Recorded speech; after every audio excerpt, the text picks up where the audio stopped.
тартысты өту үшін сендерді 3 топқа бөліп қарастырдық. Бірінші тобымыз біздің Қаншаты тобы, екінші тобымыз Нұрәлем. Сондай-ақ біздің үшінші тобымыз балдар Бәйтерек тобы. Балдар, бұл ұғымдар біздің елімізде өте ерекше, жоғарғы мағынаға ие. Сондықтан балалар, осы есімдерге, осы атауларға лайықты болу үшін өзіміздің тобымыздың намысын бермей сабаққа белсенді қатысайық. Балдар, бүгінгі біздің математика сабағынан өтетін тақырыбымыз қымбат, арзан қымбат. Балдар, қымбат, арзан сөзін қалай түсінеміз? Әсіресе қай кезде қолданамыз? Оның барлығын бүгінгі сабақта егжей-тегжейлі түсініп үйренетін боласыңдар. Балдар, сендер аналарымен, әкелерімен дүкен аралағанды жақсы көресіңдер ме? Әсіресе біз көбінде үйге азық-түлік алатын кезде, жемістер мен көкөністер алатын кезде анамызға, әкемізге көмектесу үшін дүкенге бірге еріп барамыз балдар. Сол сәтте балдар, байқап қарасаңдар, қайсысы арзан, қайсысы қымбат, мына затыңыз қанша, мына затыңыздың бағасы неше теңге деген сөздерді ата-анамыз үнемі қолданады. Және де сатушы, яғни дүкендегі тұрған сатушы, біздің алмамыз 20 теңге, мына алмамыз 30 теңге, қызыл алма көк алмадан 40 теңгеге арзан, көк алма қызыл алмадан 50 теңгеге қымбат деген секілді қымбат арзан сөздерін көп қолданады. Балдар, ары қарай. Яғни балдар, дүкенде ата-анамызбен барған кезде осындай ұғымдарды естисіңдер, осындай терминдерді естисіңдер. Ал бірақ сендер осы кезге дейін бұл ұғымдардың не мағына беретінін білген жоқсыңдар. Ал бүгінгі сабақтан соң сендер тіпті ата-аналарына көмектесіп, өздерің де дүкенге барып сауда жасай алатындай қабілетке жетесіңдер деген ойдамын. Ол үшін бүгінгі сабақты мұқият, тәртіпті, түсініп отырып тыңдайық балдар. Жарай ма? Балдар, олай болса, бүгінгі сабақта сендер үйренетіндерің, яғни сандарды, заттарды, тауарларды қолданатын кезде оның құндарын қалай салыстыруды үйренесіңдер. Сондай-ақ арзан, қымбат ұғымының не мағына беретінін сендер егжей-тегжейлі бүгінгі сабақта түсінетін боласыңдар.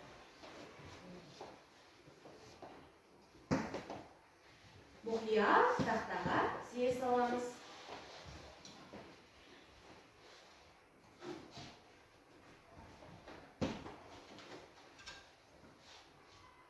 Балдар, қымбат, артық, арзан, кем ұғымдары бізде ұқсас, мағыналас сөздер болып келеді екен. Яғни сендер бұл сөздердің бір-біріне қарама-қарсы екенін білесіңдер, балдар, Мысалы үшін дүкенге барды. Не істейміз? Өшіргіш және қарағалам аламыз. Бізге әсіресе оқу құралдары көбірек қажет болады, Сол сәтте не істейміз? Апай, дүкенші апай, өшіргішіңіз неше теңге тұрады? Қаламсабыңыз неше теңге тұрады? Соны ажырату мақсатында сендер дүкеншіден сұрайсыңдар. Одан кейін балдар, қай заттың қымбат, қай заттың арзан екенін білу үшін, яғни көп заттан, яғни қымбат болып тұрған затымыздан арзан болып тұрған затымызды азайтады екенбіз. Мысалы үшін біздің өшіргішіміз жаңа қанша теңгеге, дүкенші қанша теңге деп айтты өшіргішімізді? Қанша теңгеге береміз? 100 теңге. Ал біздің қаламсабымыз неше теңге еді? 40 теңге. Балдар, яғни біз қай заттың қымбат, қай заттың арзан екенін, және өшіргіштің қаламсаптан нешеге қымбат екенін білу үшін 100 теңгеден 40 теңгені азайтамыз. Яғни бізде 60 теңге шығады. Барлық заттарды салыстыратын кезде осылай қолдансақ, яғни азайту, кейде қосу амалдарын қолданамыз. Осылай біз кез келген есепте, яғни дүкенге барғанда қиналмай арзан қымбат ұғымын қолдана алады екенбіз. Балдар, олай болса, біз дүкенге барған кезде көбінде не сұраймыз? Сатушы апайдан, апай, мына затыңыздың құны неше?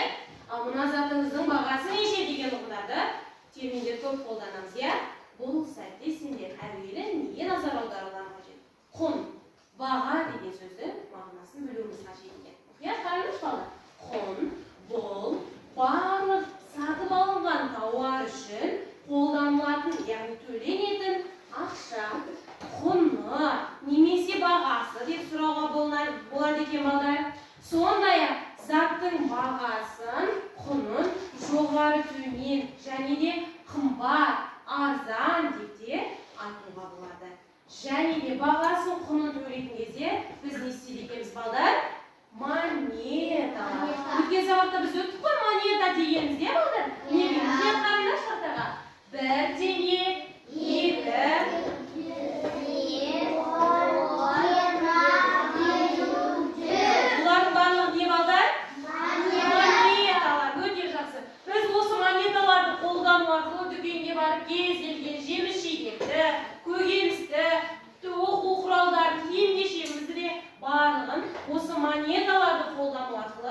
балалар дегенбіз балдар. Жарайсыздар.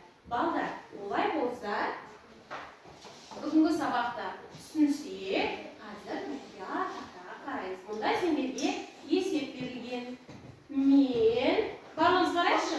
Мен 40 теңгеге қызанақ. Ал 30 теңгеге не сатып алды? Бұрыш сатып алды, өте жақсы. Және 20 теңгеге жүгері сатып алды дейді. Балдар, енді бұл баланы біз Алихан деп алайық. Алихан дүкенге барды. Дағыны 40 теңгеге қызанақ, 30 теңгеге бұрыш және 20 теңгеге Дамир не сатып алды? Жүгері сатып алды. Барлығына Алихан неше теңге төледі? Оны анықтау үшін балдар, барлық сатып алынған заттардың бағасын бір-біріне не себеп? Қостық, өте жақсы. 40 қосу 20, қосу 30, нәтижесінде 90. Өте жақсы. Алихан дүкен шапайымызға неше теңге төлепті? 90 теңгелік монета төледі. Ал бірақ Алиханда балдар сұрақ. Алиханда 100 теңгелік монета бар еді. Дүкенші Алиханға неше теңге қайтарып береді? 10 теңге. Алиханның қолында 100 теңге бар еді. Ол 90 теңгесіне зат алды. Яғни дүкенші оған 10 теңгесін қайтарып берді. Жарайсыздар.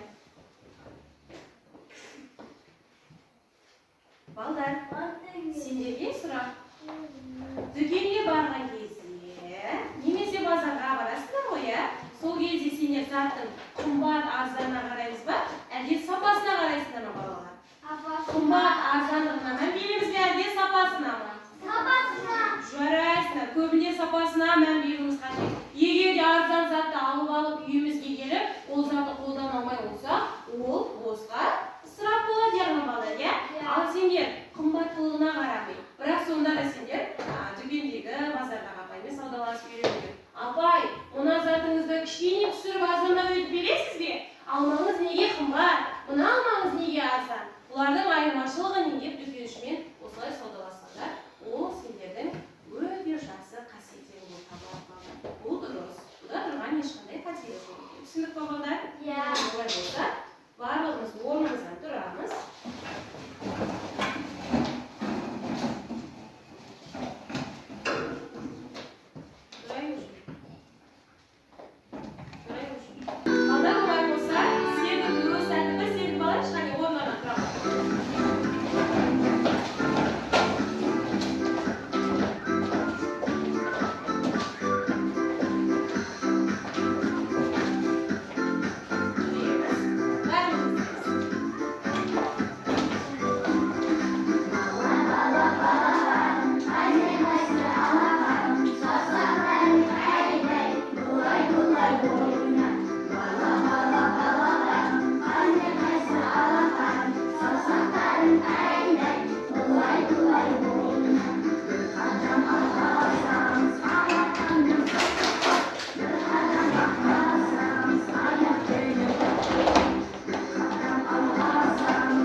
Xo'p, jengizga yetdi. So'ngdan ba'zidan belsenli qatsizlar. Nuralim, Baycheli, Xanshayim, Xansharda doktorim. Ba'liqlarim belsenli turda qatsinglar, jarayman. Ba'zan ke qarash shunday sizlar nima bo'lib tursizlar? Birinchi so'rayman. Jengeli yaxshiga. Jengimiz bizni nima deb ataladi edi? Monetalar o'ta yaxshi. Alda senga so'rab hozir biz bir o'yin o'ynayishadi. Saboqda jasur tushunmasaklar. Alda bu nima bo'ldi? Жақсы. Балдар, бұл 5 теңге тұрады. Ол үшін мен қайсы монетаны қолданамын? 5 теңге тұрады. Қай топтан келіп көрсетеді? Келем азым. Апельсиніміз 5 теңге тұрады екен. Қайсы монетаны қолданамыз? Мына жақта көрсет, тақтадан көрсет. Дұрыс па балдар? 5 теңге монетаны қолданады екенбіз, иә? Өте жақсы.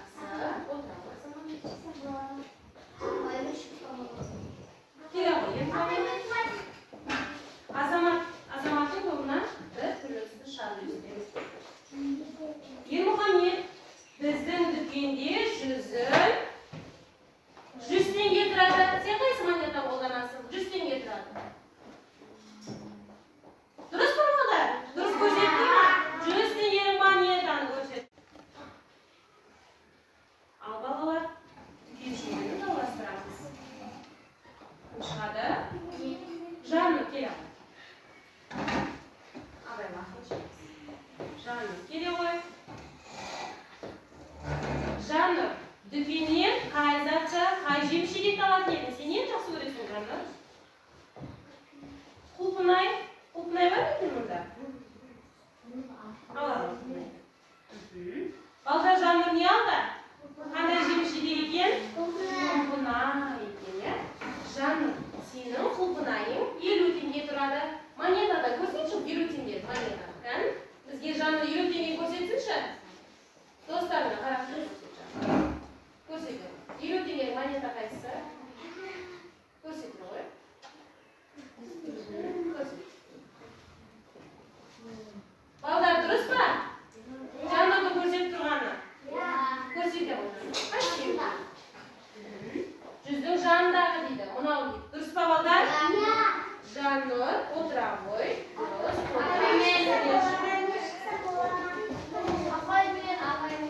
Алинор, келе ғой. Балдар шығарам. Балдар, белсенді қатысамыз. Балдар шығасың.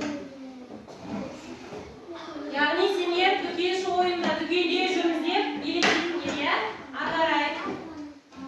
Ағарай. Алинор, сен қай зат сатып аласың? Қай жемшелекті? Нұралем тобы тәртіп. Қай жемшелек сатып аласың? Қай жемшелек ұнайсың? Мандарин. Балдар, бұл не? Мандарин екен, ала ғой. Бізде мандарин, Алинор, мұқият тыңдаймыз. Бізде мандарин 60 теңге тұрады. Ал сенің қолында 100 теңгелік монета бар. Алинор, 60 теңгелік монетаны көрсете қойшы бізге. 60 теңгелік монетаны көрсете қойшы. 60 теңгелік монетаны көрсете қой.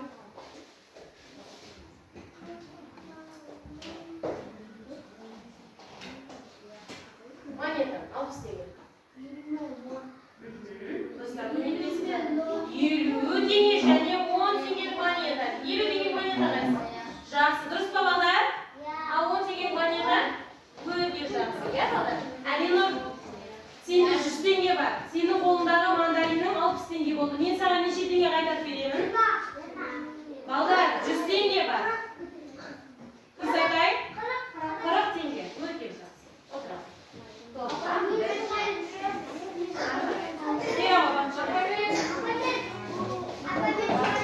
Алда тапсырмалар көп балдар. Қанеки, ары қарай. Алинор отыра ғой. Айзеле, сен қай жемшелек сатып алатын едің дүкеннен? Қай жемшелек сатып алатын едің? Балдар, бұл не? Алмұрт екен балдар, иә? Алмұрт өте жақсы. Біздің алмұртымыз Айзеле 70 теңге тұрады. bizga ko'rsatadi. 70 tenglik monetani ko'rsatgan. Aytingizga.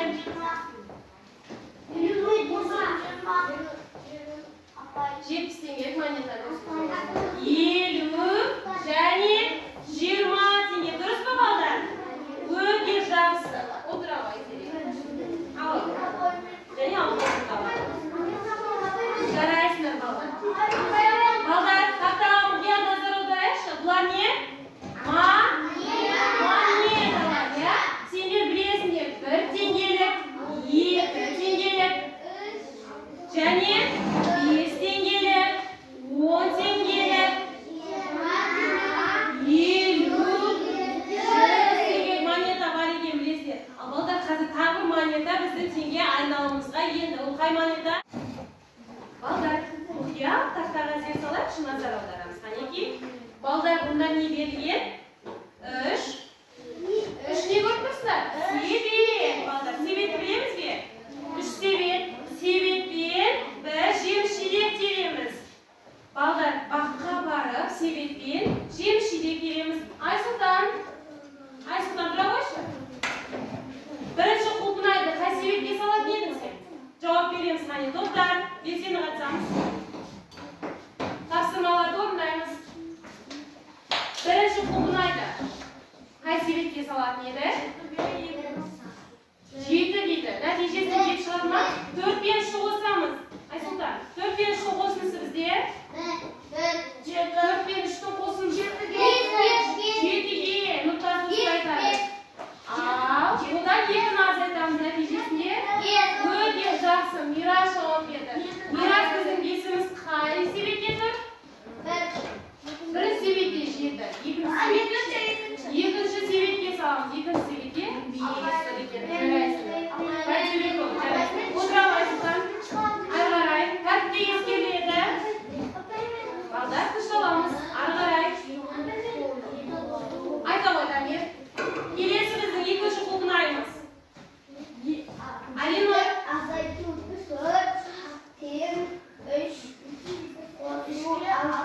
Natijasini 9 chiqadi ekan. Natijasini 9. U qaysi sebetga? 3-chi sebetga o'tadi. Arg'aray. Nurislam. Nurislam. 3-chi qulpnayga yozsa, 3-chi qulpnay. 2 qo'shilgan 4. Natijasi necha bo'ladi? Nurislam. 2 men 4 ning qo'shilisi bizga 6 qo'shamiz. 6 qadar boshqa qo'shamiz. 9 Nurislam. 9 esingga saqlab olasan. 9 bizga qaysi sebet? 3-chi. Qaysi sebet? 9 yaxshi. Qanchadir to'g'ri men seni atsam sabaqqa. Arg'aray. Maqsad, Dragoy. Maqsad. Maqsad. Maqsad. Aytavoy. Bittasi qisholamiz. Aytavoy. Maqsad. O'rnimizda o'tirganmiz, bo'ldi deb javob beramiz. 10 azaytu 1 qo'shuv 1. 14 ning ayirmasi bizga ne beradi edi? Tamir. 14 ning ayirmasi bizga ne beradi? 14 ning ayirmasi. 6 durust aytadi. 6ga 1 qo'shamiz. 7. 70. Javob bizga qaysi sebetga tur? Birinchi sebetga tur, ya. Birinchi sebetga soladi ekan qulpnayimizni. Nuraymin to'g'ri. Qanchadir to'g'ri. Tartibchanman va javob beruvchiman darsaga keltiramiz. Arg'aray. Aytavoy, so'rab. 10 azaytib 4.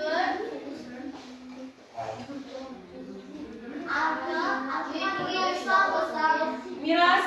Qara bolalar, bizga 4-chi qulpnay.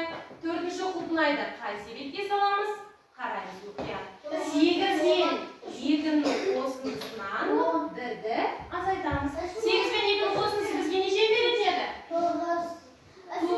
8 men 2 ning qo'shilisi bizga 9. Ya, bundan 1ni azaytamiz. Natijasini 9 deydi. Қайтелік тобы? Өте жақсы. 9 шығады. Ол бізде үшінші себебі. Жарайсыңдар. Ары қарай балалар. Нұралия тобынан бір жақта. Өте жақсы. Сабаққа белсенді қатысыңдар. Тәртіп жағынан да. Қанша тобы? Диана тобы. Диана бізде 5-ші құлпынай. 10 мен 4-тің айырмасына 4-ті қосамыз. 1-ді қосамыз. 10 мен 4-тің айырмасына 1-ді қосамыз. 10-нан 4 азайтсақ неше болады, Диана? 10-нан 4 азайтсақ? Оған 1-ді қосамыз. Нәтижесінде 7. 7-ші жауап бізде қай себепте? 1-ші себепте. Өте жақсы. Жарайсыңдар. Қаншады тобынан тағы бір тобы шығады. Ары қарай балалар, бізде келесі құлпынай. Яғни 6-шы құлпынайымыз. Иә балдар? 9-дан 8-ді азайтып, оған 6-ны қосамыз. 9-дан 8-ді азайтсақ неше болады? Дұрыстаян? 9-дан 8-ді азайтсақ неше болады? 1 болады. Ал 1-ге 6-ны қоссақ ше? 1-ге 6-ны қоссақ? 7. Өте жақсы. Оны бірінші себепте. Келесі құлпынай. 7 мен 3-тің қосындысынан 5-ті азайтамыз. 7 мен 3-тің қосындысы кім айтады? 3. Алина, тұра ғой. 7 мен 3-тің қосындысы 10. Дұрыс айтасың. 7 мен 3-тің қосындысы. Одан 5-ті азайтамыз. 10-нан 5-ті алсақ деме? 5 шығады. 5 бізде екінші себеп деген. Балалар, олай болса, балалар, ары қарай біз тақтаға мұқият назар аударамыз. Қанекей. Онда не берген балдар? Бізге сурет салатын. Не көріп тұрмыз балдар? Тақтаға. Сурет салатын. Қылғалам. Өте жақсы. Бірінші қылғаламыз қандай екен бағасы? Қымбат екен. Ал екінші қылғаламыз арзан екен. Ал балдар, осы есепті дәптерімізге мұқият таза етіп орындайықшы. Бүгінгі күннен жазыңдар. Қымбат, арзан тақырыбы қоямыз. Қанекей? Қымбат, арзан тақырыбы қоямыз. Екінші есеп. Бірінші қалам 10 теңге, ал екінші қалам 5 теңге екен.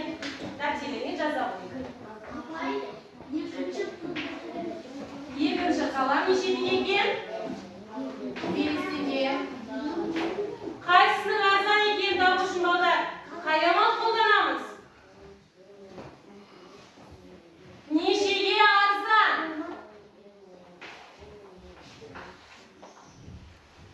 Нешеге арзан екен табу үшін? Жаза қойыңдар балдар. Азия, кел ау тақта. Нұралия кел ау. Шығасың ба? Тақым шығады. Алда қай амал қолданамыз? Ойымызда отыр кім бірінші бітеді екен сол топқа түрлі түсті шарларды үлестіреміз. Азия қара, біздің бірінші қаламыз 10 теңге, ал екінші қалам 5 теңгеге арзан деп тұр. Яғни біз бұл жерде екінші қаламның бағасын тауып алуымыз қажет. Ол үшін не істейміз? Жаза ғой, Даниэл. Жаза ғой. Алина, жаза ғой. Күн шаламыз.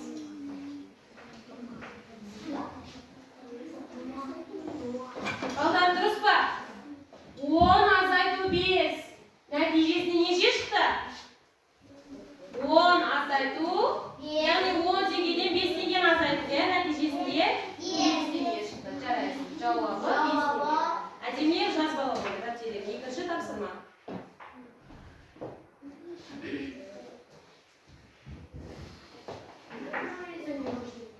Екінші тапсырма.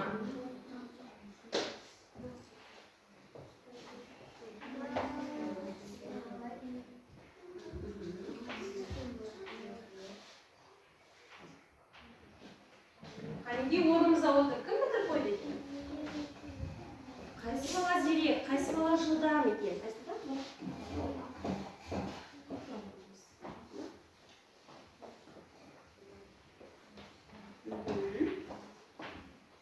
Жарайсыңдар. Таза етіп орындайып жарайды ма? Дәптер біздің айнамыз. Дәптер біздің айнамыз. Жарайсыңдар. Жауабы 5 теңгеге арзан еді. Өте жақсы. 5 теңгеге арзан екен.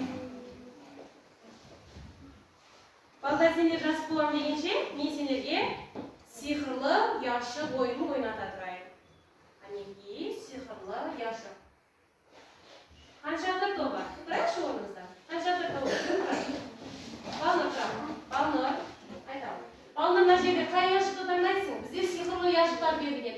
Бұл яшықтың барлығының артында бізде сұрақтар жасырылған. Мен сендерге сұрақ қоям. Отыра қой. Балнұрда басқалар отыра қой. Балнұр айта қой. Қай яшық таңдаймыз? Қай яшықты таңдаймыз? Балнұр, қай яшықты таңдаймыз?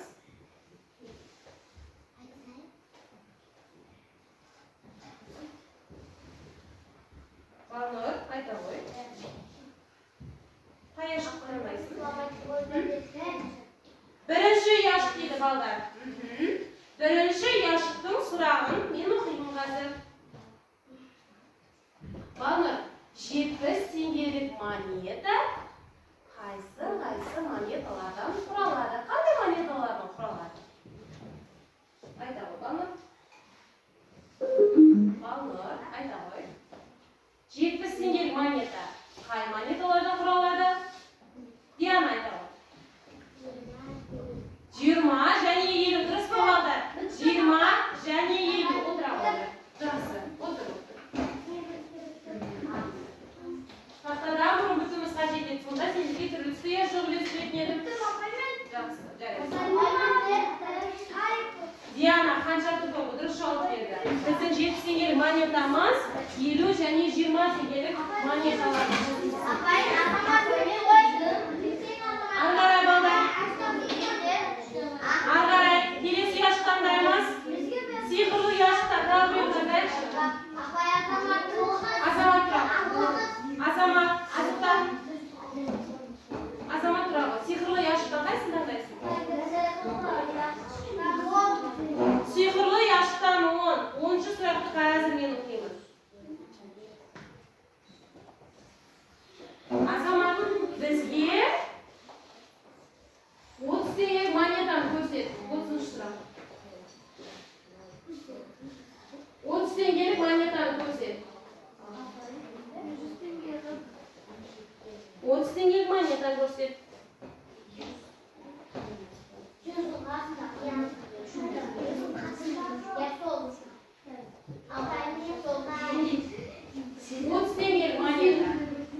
Балдар дұрыс па Азаматыкі? 30 теңгелік монетаны көрсетеміз. 30 теңгелік монета бізде бар ма негізінде? Бізде 30 теңгелік монета жоқ, иә? Ол 20 және 10 теңгелік монеталардың қосындысы екен. Жарайсың.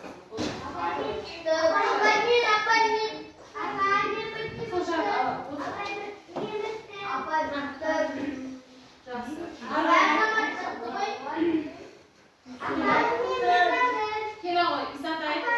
Жақсы, болды, қолымыз қойып отырмыз.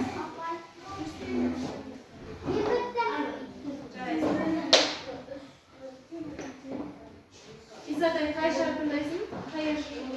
Сиқырлы яшықта қайсың таңдайсың? 7. Жақсы. 7-ші тапсырма. 7-ші тапсырма бізде 10 теңгелік монетаны көрсетеді. Айсұлтан, 10 теңгелік монетаны көрсетеді. Дұрыс па балдар? 10 теңгелік монета ма сол? 5-5. Балдар, ары қарай. Бізде келесі сиқырлы яшықты кім таңдайды? Мен. Нұрсаян. Айта ғой, қай яшық? Қай яшықты таңдайсың? 6-шы яшық. 6-шы яшықтың сұрағы бізде.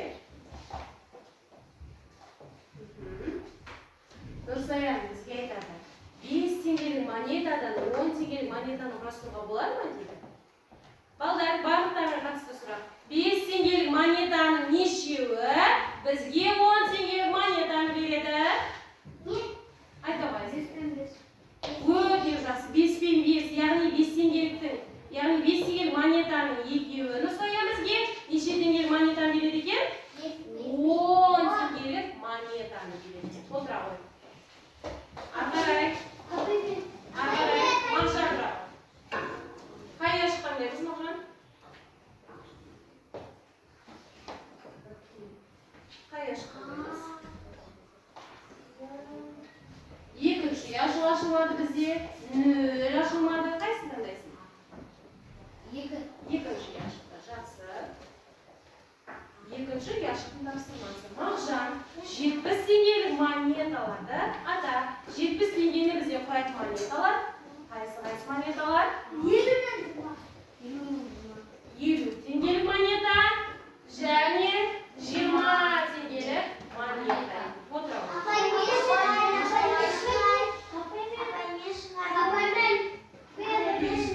Балдар, олай болса, дәптеріңе тапсырма бабын орындап болдық па? Ары қарай 4-ші тапсырмаға назар аударыңыз. 4-ші тапсырма.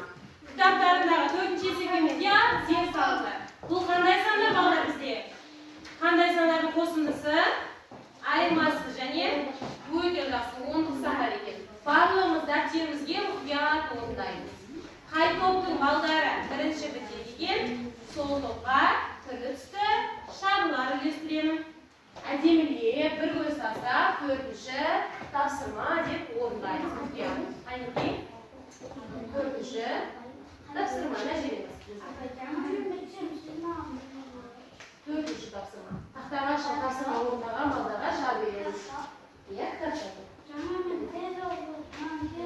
Балдар тақтада тұр. Қарап жаза беруге болады. 4-ші есеп, 4-ші тапсырма әдемілеп орындаймыз. Иә.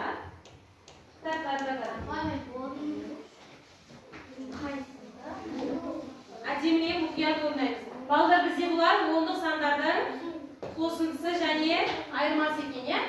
Сендер қайнекей, кім жазудан бұрын жылдам жауап береді екен? Ауызша көрейікші, қай топтың балдар белсенді екен? Қайнекей? Бірінші есеп бойынша кім жауап береді? Бірінші есеп бойынша. Азамат. 100 азайту 100 бізде 0. Жақсы. Бәйтерек топ. Келесі. Алпас азайту 40.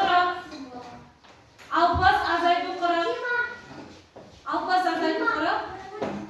20. Дұрыс Нұрәлем тобы.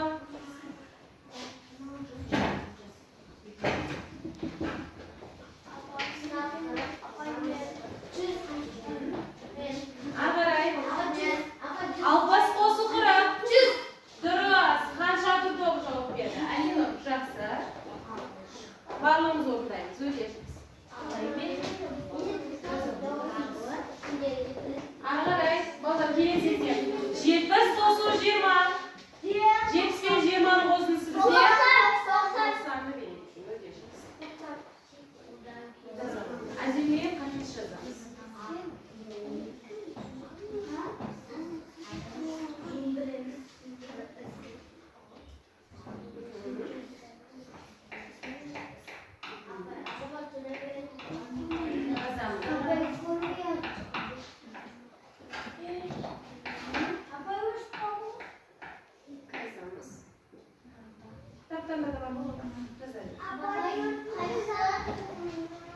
Ағарай, 70 қосу 20 бізде 90 болады деді. Ағарай, 70 пен 20-ның айырмасы бізде 50-ді береді.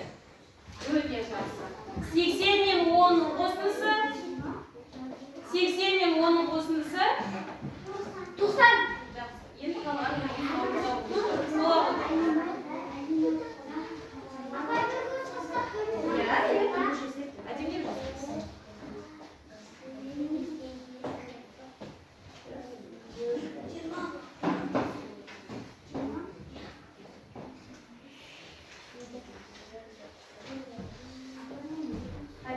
Дұрыс орындап жатырмыз ба балдар?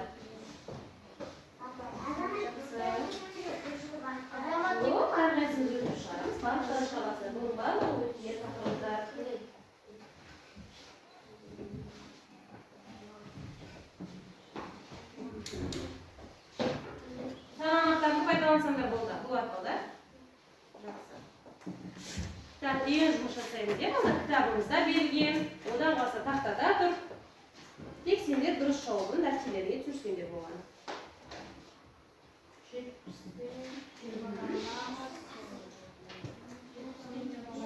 Ондық сандарды азайтып қосудың ең тиімді тәсілі бірліктерін монета 70 теңге болады.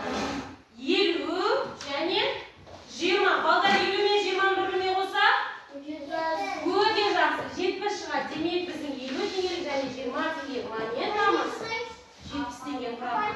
Жарайсың. Нұраймен тобы жақсы. Мирас келе ғой. Әлихан дүкеннен алмас айтпалды. Ағарай, Мирас дүкеннен не алады екен?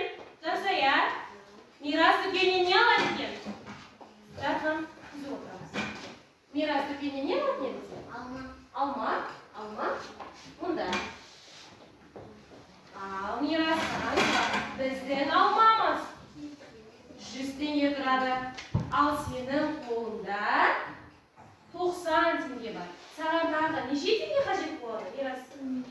Қолында бар жоқ 90 теңге берді ана. Ал сен 100 теңгелік алманы алып тұрсың. Қымбаттан алып тұрсың, иә? Саған неше теңге қажет? Неше теңге қажет? 10 теңге жетпей тұр балдар, иә? Мирасқа. Жақсы. Бұл жерде 100 теңгелік монета көрсете аласың ба? Бізге Мирас көрсете алады. 100 теңгелік монета. Дұрыс па балдар? Дұрыс.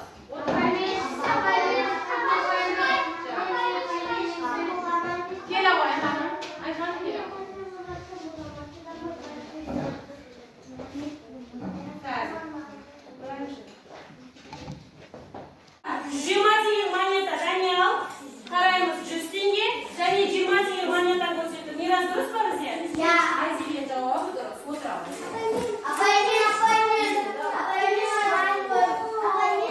Мирас келе ғой. Айсұлтан отырамыз. Ағарай. Қайсыны аламыз? Қай затты аламыз? Қай затты аламыз? Қай затты аламыз? Болса, біздің мұнда не тұр? Бағдаршам берген. Бірінші жасыл түсті бағдаршамымыз күлімдеп тұр. Демек сендер бүгінгі сабақта өте жақсы түсінсеңдер, қолдарына сендердің түрлі түсті белгілер берген. Жақсы түсінсеңдер, жасыл түсті. Егер де орташа қол түсінбедім десең, сәл түсініксіз десеңдер, сары түсті. Ал мен мүлдем түсінбедім десеңдер, онда сендер балалар ары қарай қызыл түсті көтереміз. Қанекей? Яғни көпшілігің жасыл түсті көтеріп тұрсыңдар. Бүгінгі сабақ барлықтарың түсіп өте жақсы. Бүгінгі сабақ қызықтырмен Азаматпен қазір жұмыс жасаймыз. Азамат және Айсұлтан.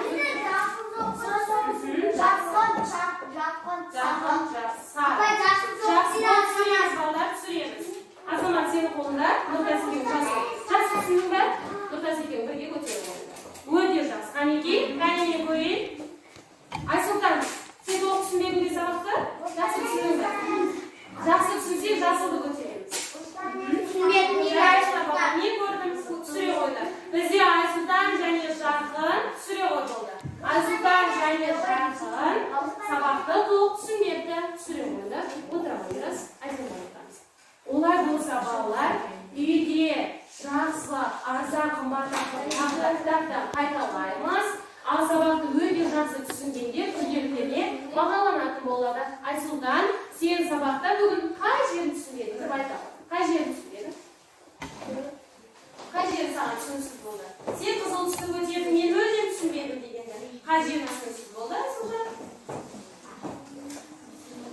Айта ғой. Қай жері түсініксіз?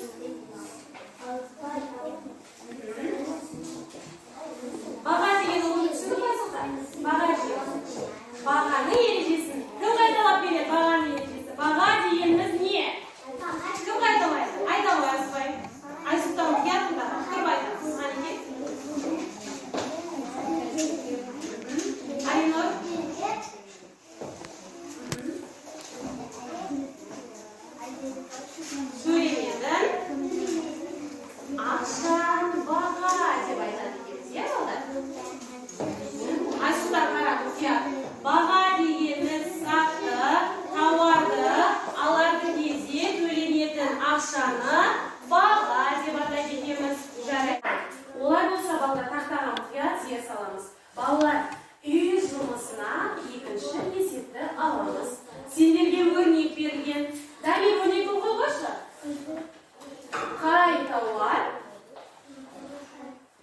Қайталар.